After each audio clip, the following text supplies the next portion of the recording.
গোয়েন্দা ব্যর্থতায় সচিবালয়ে অগ্নিকাণ্ডের ঘটনা ঘটেছে বলে অভিযোগ করেছেন পরিবেশ ও পানি সম্পদ উপদেষ্টা সৈয়দা রেজওয়ানা হাসান।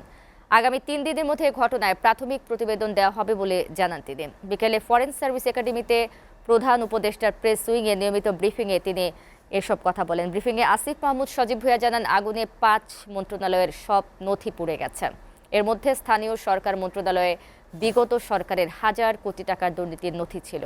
ফোরকান মাহমুদের প্রতিবেদন। Double million offer Walton fridge কিনে পেতে পারেন ২০ লক্ষ টাকা, রয়েছে কোটি কোটি টাকার নিশ্চিত উপহার।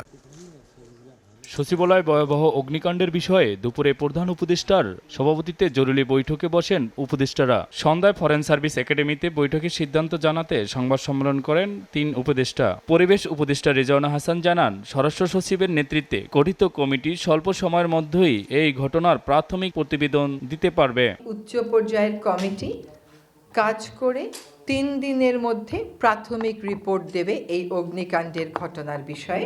গোয়েন্দা তথ্যের ব্যাপারে পর্যাপ্ত বা অপর্যাপ্ত গোয়েন্দা তথ্য থাকলেও সরকার ব্যবস্থা নিত।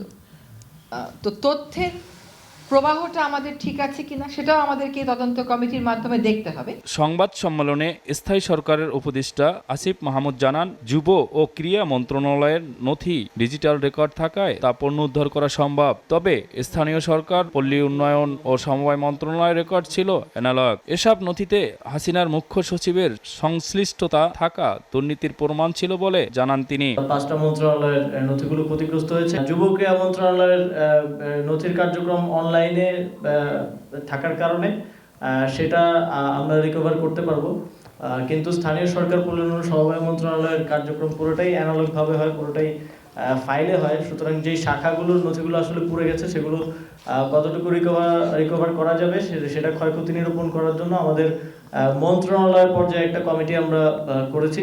সাবেক মুখ্য সচিবেরও প্রাথমিক সম্পৃক্ততার প্রমাণ পাওয়া গিয়েছে।